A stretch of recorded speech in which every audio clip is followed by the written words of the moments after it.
Opinions expressed on ACB Radio are those of the respective program contributors and cannot be assumed to serve as endorsements of products or views of the American Council of the Blind, its elected officials, or its staff. Hello everyone, and welcome to Herbie's Cooking Corner for December 7th, 2021. My name is Herbie Allen. I will be your facilitator for this hour. And today we are going to make scrumptious breakfast food. Yes, I'm going to be talking about various things, multiple techniques like on how to do eggs. I'm going to talk about that. We're going to make, by request from my wife, a cinnamon toast special that I make. And we're also going to make, in my case, turkey bacon, but the same techniques that I'll be talking about will apply to regular bacon as well. And some hash brown patties as well.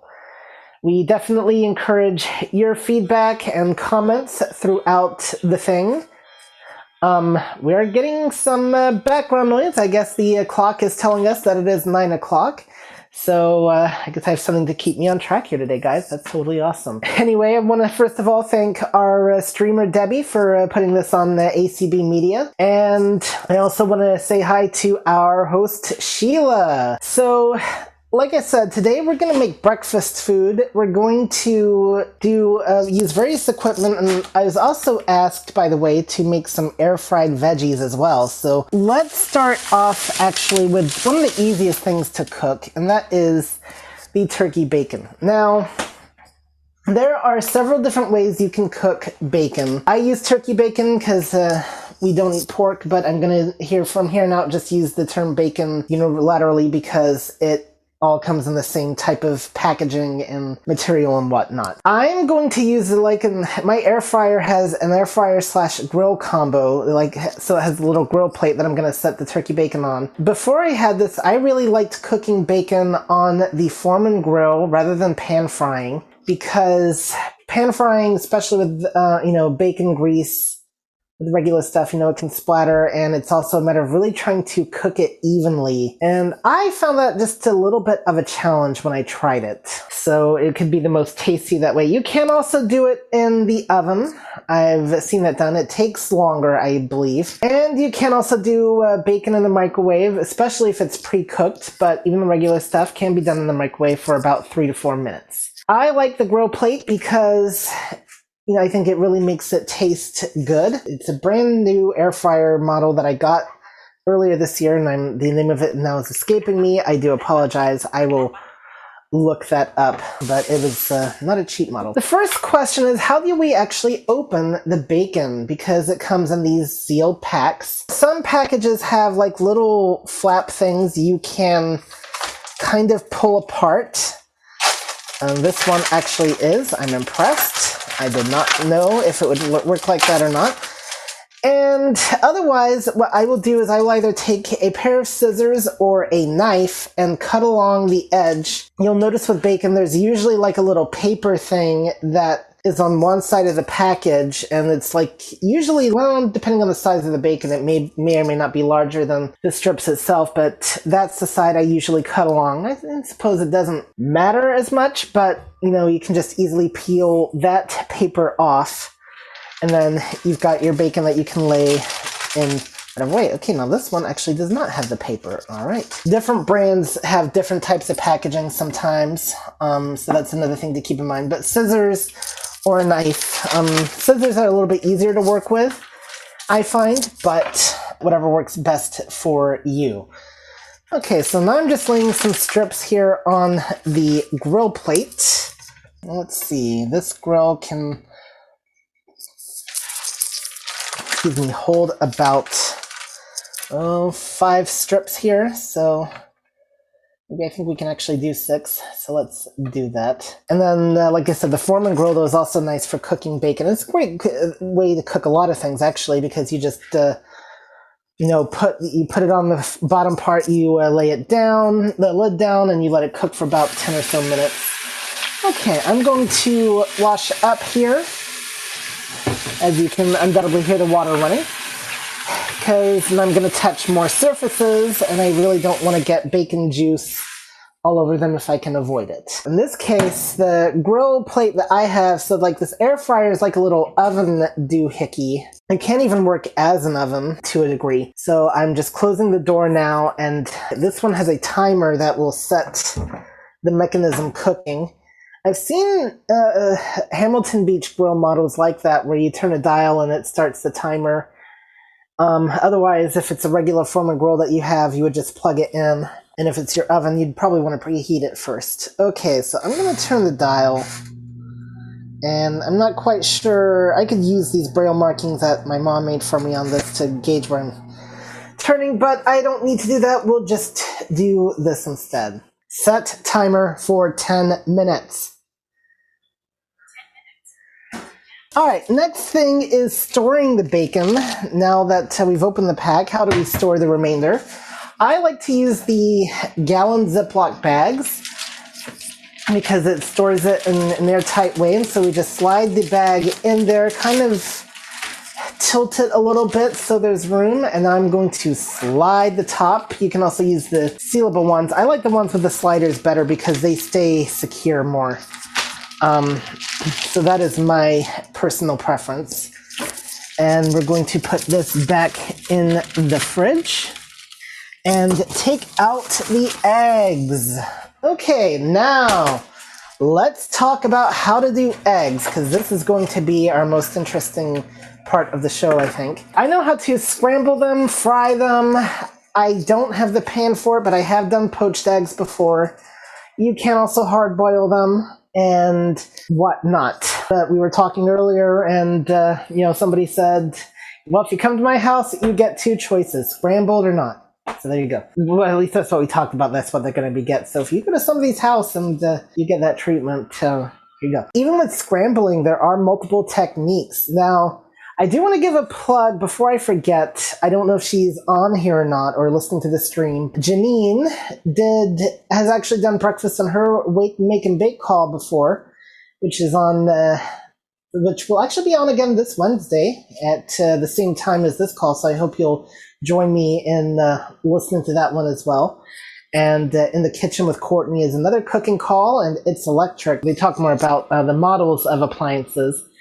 So we have 4 cooking calls here on ACB. She talked about some very interesting techniques with making breakfast sandwiches and whatnot, and that turned out really good, actually, and learned some very interesting tips on how to make your scrambled eggs fluffy. Like, I guess Waffle House uses baking powder, for instance, and I did not know that till her call. Even though I'm a cook, I learn things from other people as well. There are 2 main ways you can scramble eggs. You can use butter, or you can use various types of oil, or I guess you could just use Pam as well. I think butter or oil, though, is better because you add a little bit of flavor. With oil, I have used 3 different types myself. I've used vegetable oil, olive oil, and coconut oil. That was my least favorite, but it works. The thing, though, I don't like about oil is it does change the flavor of the eggs a little bit. I like to use that a little bit more for frying than I do scrambling. And you have to be careful not to use too much with the oil. Olive oil is great, though, because it definitely does give it a little bit of a kick.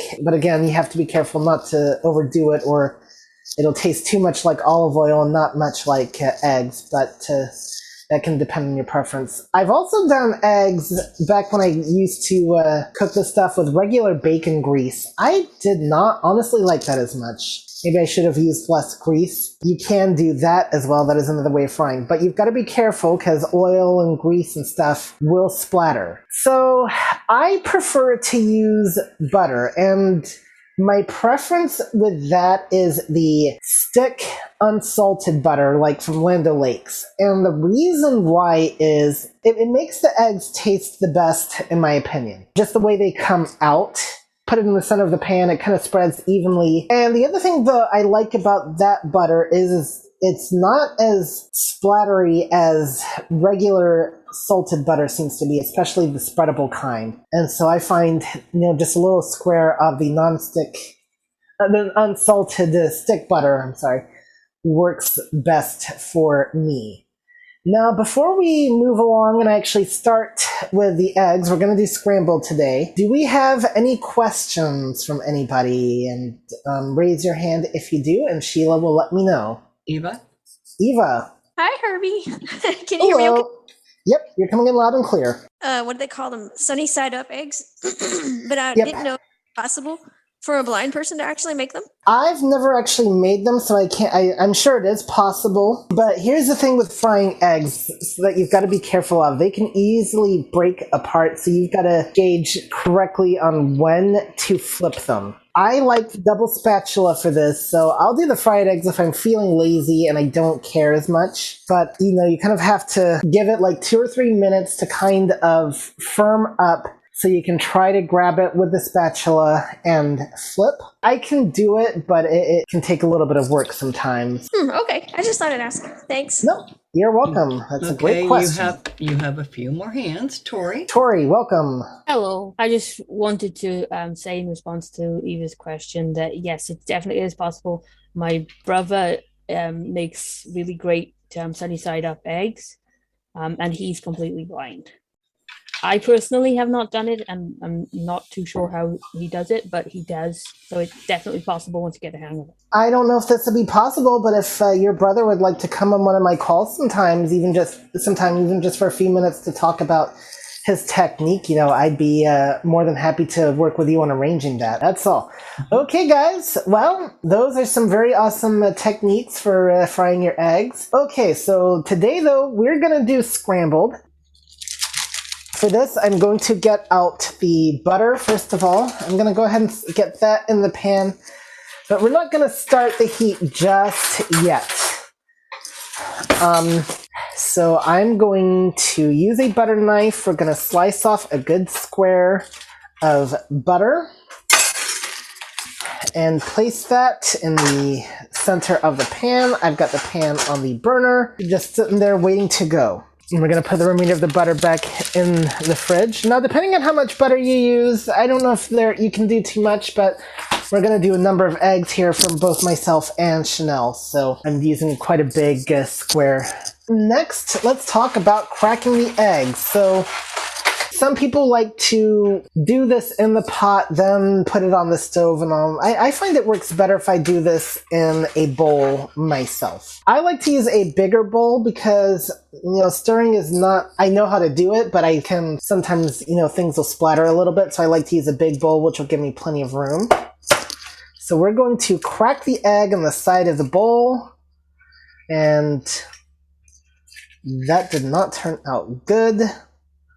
Okay, now we've got the egg went on the wrong side. Okay, well, that's fine then. We will have to improvise. I was using this bowl with these thicker plastic sides, and that isn't working out too well. So we're going to do step 2. I'm going to get a smaller bowl for the purpose of cracking the egg, and then I'm going to dump that into the bigger bowl. It does make your work area a little bit more crowded, but at least you don't have egg everywhere. So, egg 1.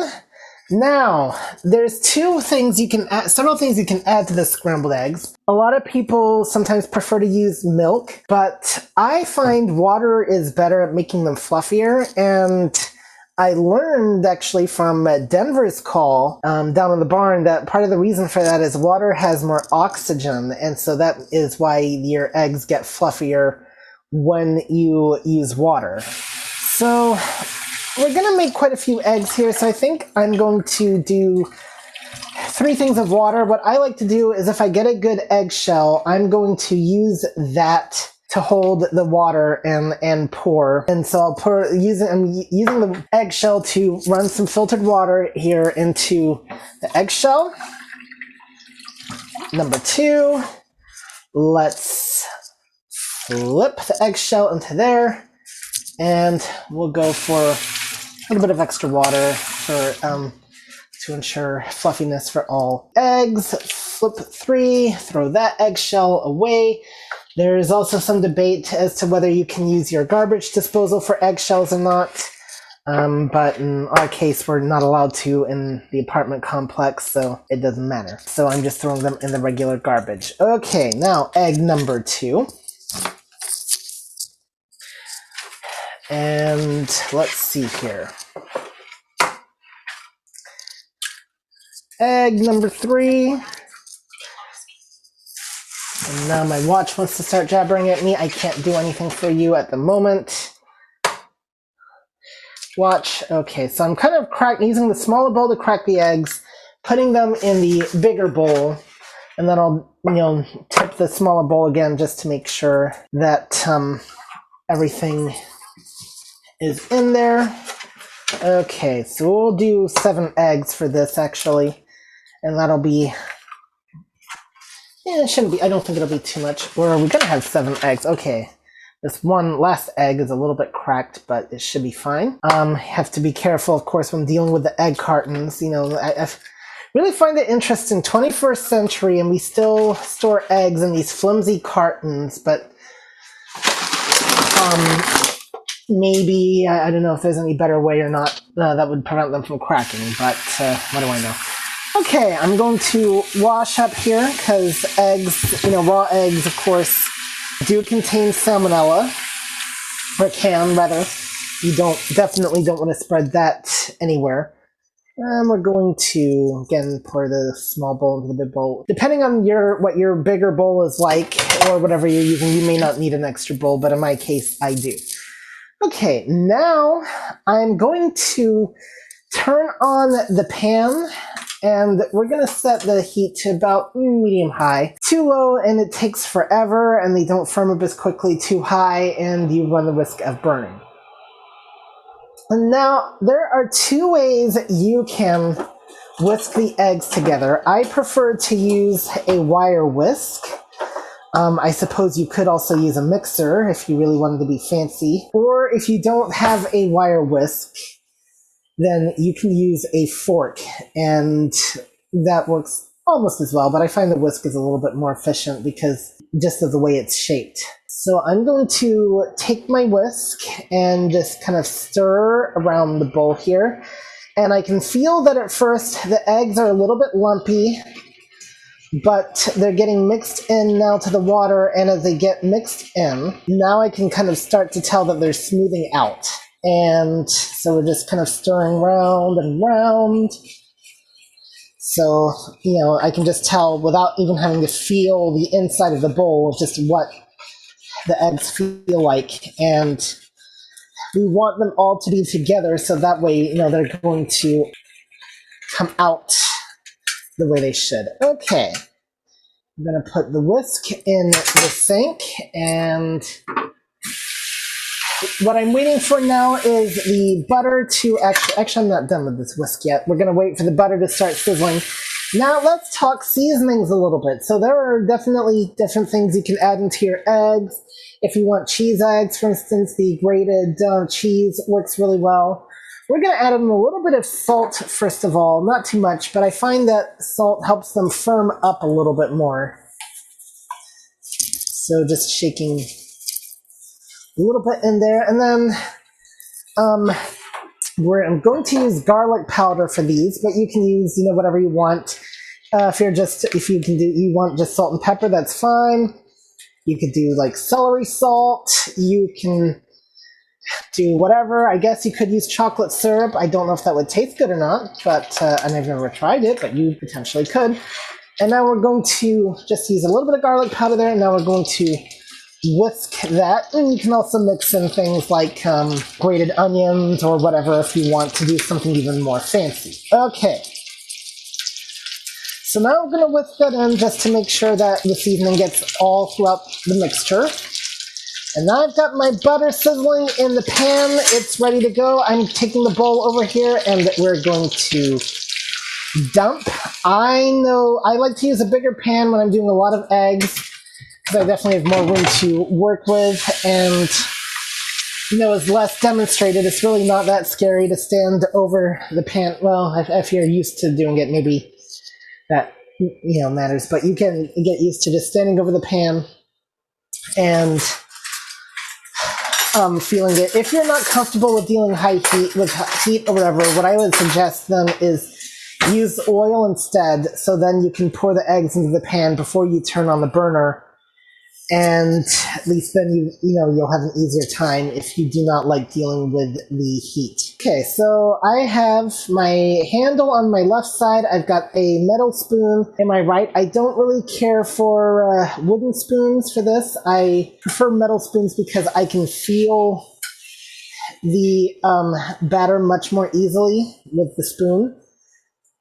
And so now we're just waiting for them to firm up. So I'm going to just start to turn, stir a little bit, and that'll also kind of get the butter into the mixture as well.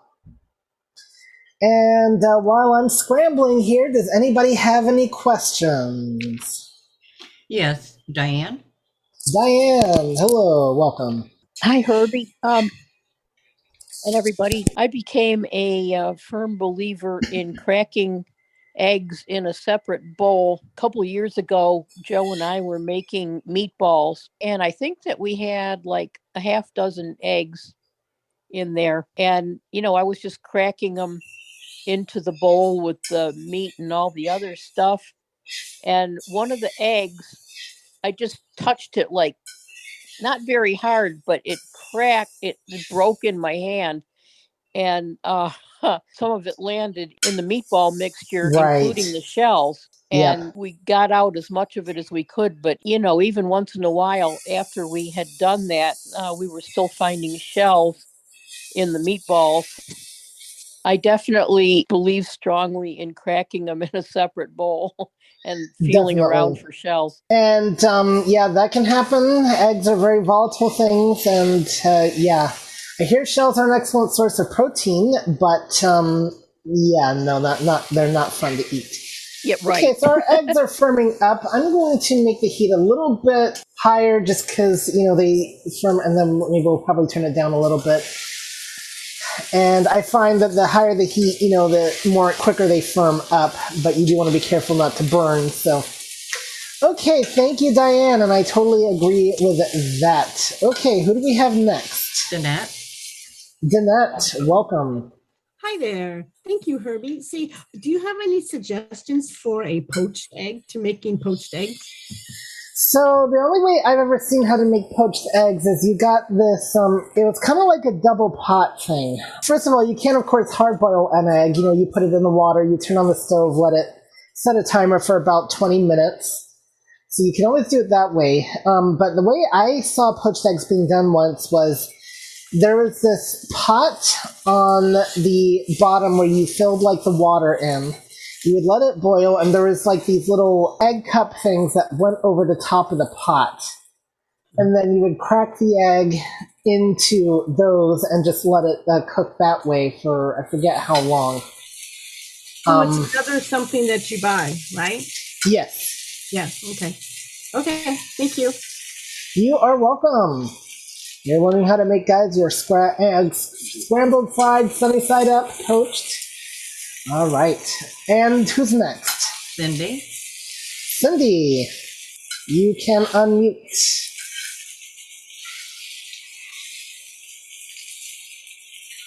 This is What about over eggs? What was that? No, I said, what about over easy eggs? Is that the same thing? Sunny side up, I would say it is. Oops, my pan's getting a little bit off kilter here. But just remember, guys, please raise your hand and so we can call on everybody in the proper order so nobody's jumping over anyone. Oh, okay, sorry. That's okay. So I'm just kind of using my spoon to feel around the pan here to make sure the eggs are firming up.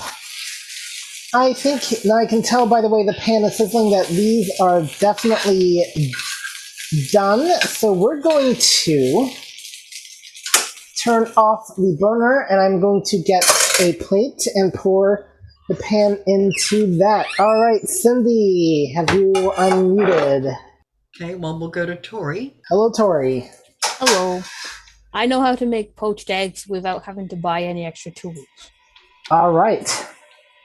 Do inform us. Put it in a bowl in the microwave. Just literally crack your egg into a bowl in the microwave, small amount of milk, and put a cover on the bowl. and just cook it in the microwave for a couple of minutes. All right, that is another way of doing it. I've also heard of doing it in, scrambled eggs in the microwave. I'm just not a big microwave person myself, but there you go. Okay. Oh, but it's an option. It is an option, definitely. All right. Now, I'd forgotten to make our hash brown patties that I was going to make. So let's do that, and we're going to make our cinnamon toast. Or is you calling on me? I'm sorry. I don't know if people were calling on me. Yes, if you are Cindy, yes. Okay. Well, my first name is Anna, but I do go by Cindy sometimes. Yeah, it comes up under Cindy on the Zoom, so yeah. So you are unmuted. My thing was, does it matter if you like cook the eggs and the scramble in like a skillet or even using like a small pot? Okay, that is an excellent question. It does not matter. I'll be trying to make it myself too.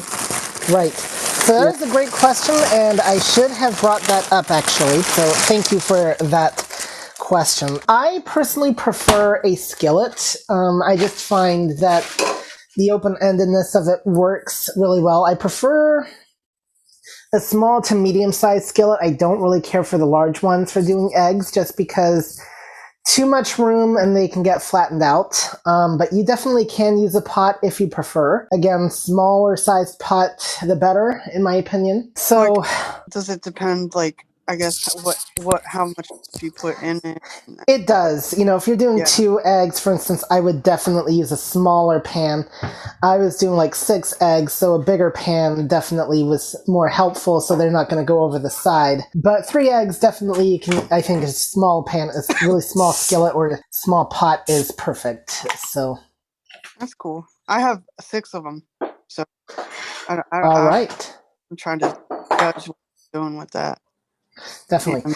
And you're going to find if you keep doing it and you practice with different things, you're going to figure out what works best for you and why, because there's definitely, I've been doing this for years now, but you'll definitely find what works best for you. Okay, so we've got hash brown patties that I am now going to put in the oven. You can, there's 2 ways you can do these.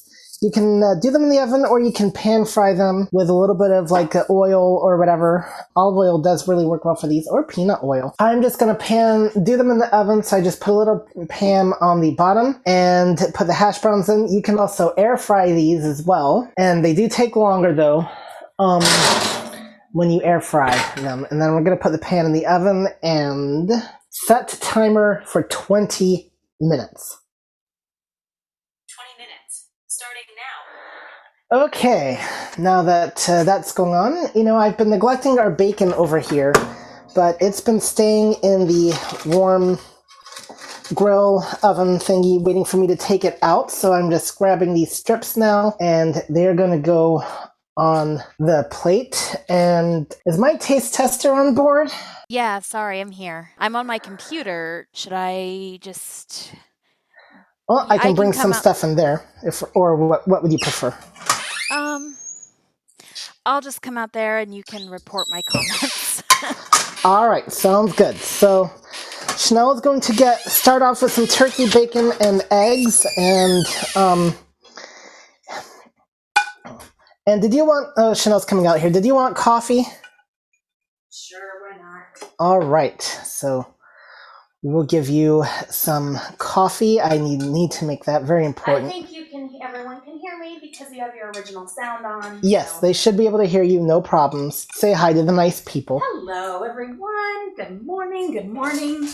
Okay, let's give you a little bit more eggs here. It's tricky to measure them. Oh, no. Oops. What's the matter? It's like 9:40, so I'm not even keeping track of my time. Oops. Oops. Okay. Well, that's why I knew it was getting late. That's what's trying to get you started. Yeah, I can eat for 5 minutes. I mean, well, yeah. Okay. Technically, I don't have to be in there till 9:50, so I think people will. All right. Well, so just go ahead and report accurately on your findings on my bacon is good. It's a little bit tough, or maybe a tiny overdone, but it's a little bit. Probably a little different than I'm used to because I normally just have you heat in the microwave. The eggs look nice and fluffy. I think they're good. It goes well with the bacon flavor. I think you use some type of seasoning. I don't know what, because I wasn't fully paying attention. But I like that they came out. I mean, they're still kind of clumped, but you made them. Sometimes you make your eggs really good. You know, like maybe you use milk, or did you use I used water, but sometimes the pan can be a factor, or just how there's a lot of interesting factors sometimes with they're that. pretty good. So yeah, just a little bit of salt and garlic powder. Okay. All right. Well, there you folks. You have a live on the spot reporting from Chanel in real time. Yeah, but I don't. My taste is probably off because I have no sense of smell, so I can't distinguish nuances and all that. I guess we could call that a blind taste test. I don't know. Yeah. Oh, I love that. All right. Well, now, one of the things that I have developed that Chanel really likes is cinnamon toast. So, no, this is not your cinnamon toast crunch, though it can be a little bit crunchy.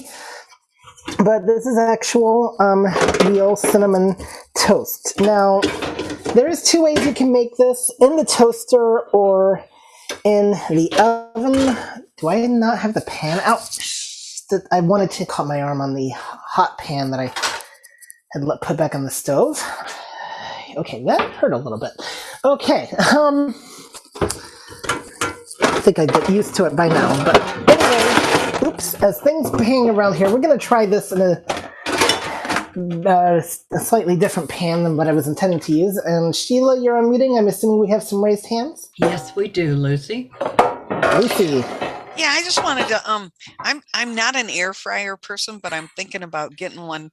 Could you do those hash brown patties in the air fryer? Yes, but they do take a while. So like in the oven, I can do for 20 minutes. Air fryer, you want to at least do like 45 minutes. Oh my. Okay. And maybe different air fryers might do them a little differently. In mine, I know I have to do it for 45 minutes. Okay, great. Thanks. You're welcome. Okay. You've got Janine. Janine, welcome, Janine. Herbie. Hi, Sheila. Hi, Herbie. Hi, Lucy. Hi, everyone. I love Chanel's taste test because, I can't really smell either. Chanel and I have talked about that. Oh, hold on. I'm going to give Chanel an earpiece, and so you can repeat. Janine was saying she loves your taste test. Okay. Okay. Now Janine can hear you. Thank you. You can hear me. Chanel can hear me. Yes. I said, Chanel and I have talked about this a bunch, that because of our conditions, we don't smell. So a lot of people smell so they can taste things better. So Chanel and I don't taste things as much as other people. So it's good to hear Chanel tasting your food. It's nothing against anyone's food. It's just when you don't smell things, it's not the same anymore when you can't smell. So I've never had it. So I've never had a sense of smell. So that would be hard to lose it if you've had it. Well, have fun hosting, Chanel. I did. And I have to run into my computer stuff. But Herbie, I wanted to give you one tip. I don't know if you said this, but for eggs, for fluffy, if Chanel likes them fluffy, because I like fluffy eggs. And I just learned this. Someone taught me this when I did eggs on the cooking call that I did about eggs forever ago. Is if you add like a pinch of baking soda, the eggs fluff up. And I didn't know that before, but like if you put baking soda, it's fluffy. Like if you use water, they can be fluffy, because I usually have just done it with milk, and I guess that makes them denser. So if she likes them fluffy or you like them fluffy, just like a pinch of the baking soda will fluff them up, and then you can still season them and stuff too. But I didn't know. Okay, I thought because I thought it was baking powder that had been mentioned, but okay. Wait, the soda's the one in the yellow box. The yellow box. Yes. No. If you say it's yellow, I know it's in the box. That's all I know. Now, real quick, if you have time, do you want to give a brief mention for what to expect on your call tomorrow? Yeah, tomorrow, I got this recipe. I'm sorry that it's not as in-depth and all the things you're doing, but tomorrow you need Cool Whip, a box of lemon cake mix, and powdered sugar. We are going to make lemon cookies because someone asked for lemon cookies, and that was the only one I could find to do in the time. And I plan to take them to my Greater Orlando Council of the Blind Christmas party that we're having this weekend, amongst fudge and other cookies and stuff. So yeah, we're doing lemon cookies tomorrow.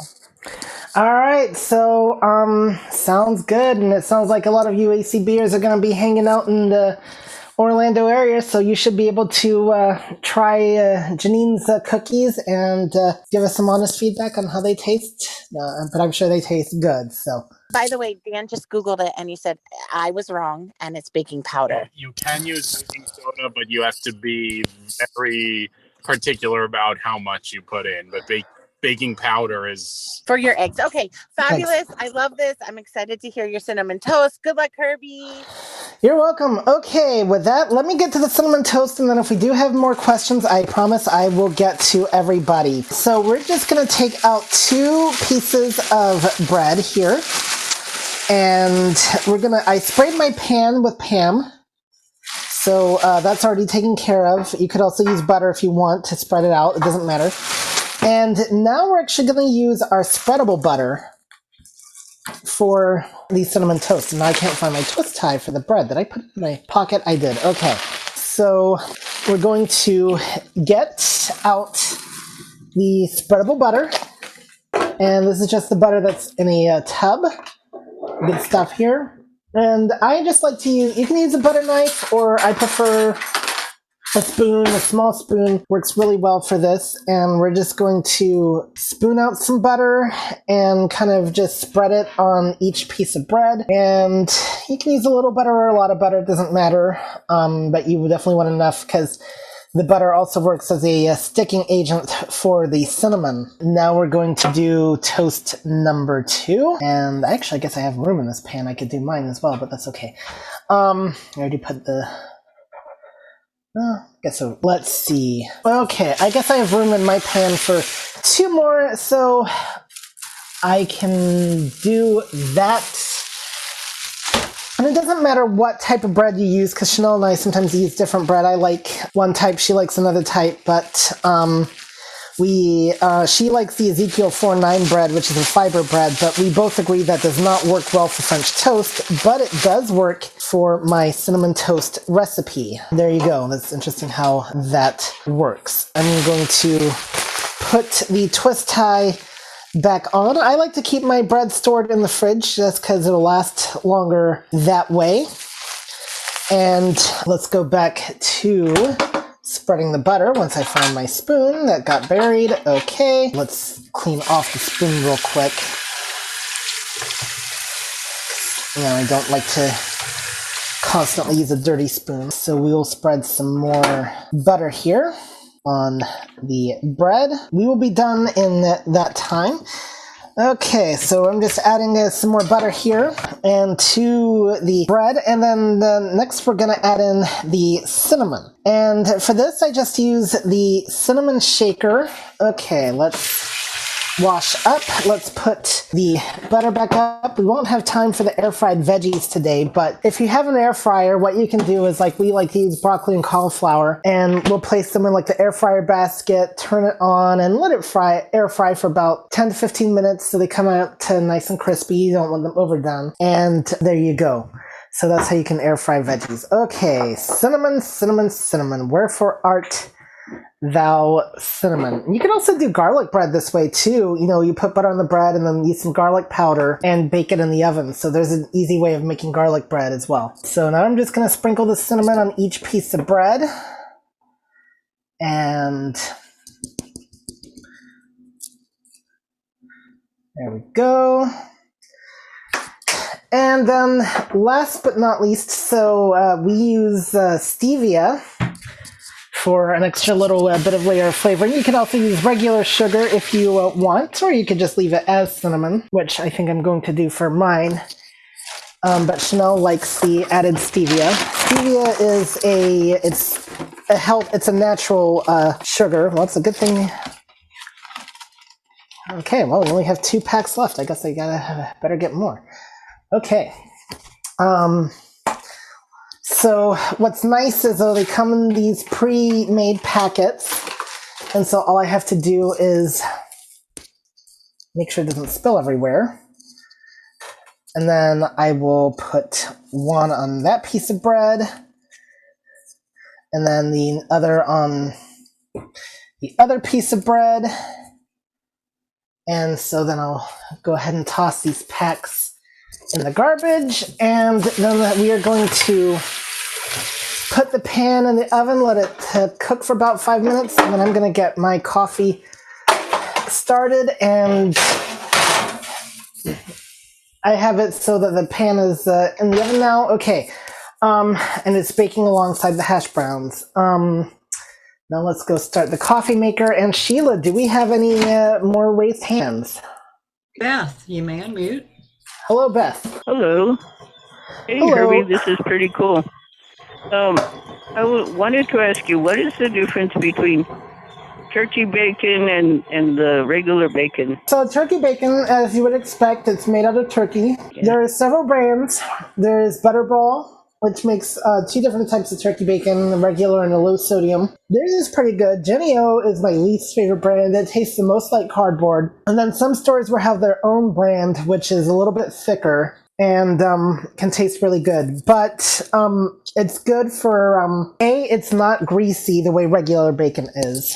And that's one advantage. And then B, like I said, it's made completely of turkey. So if you do not, we don't eat pork, for instance. And so it's an alternative way of having bacon, but, that's healthier and whatnot. And, like I said, you cook it the same way, but it's not greasy the way regular bacon is. Right. If you cook it right, it's still going to taste really good.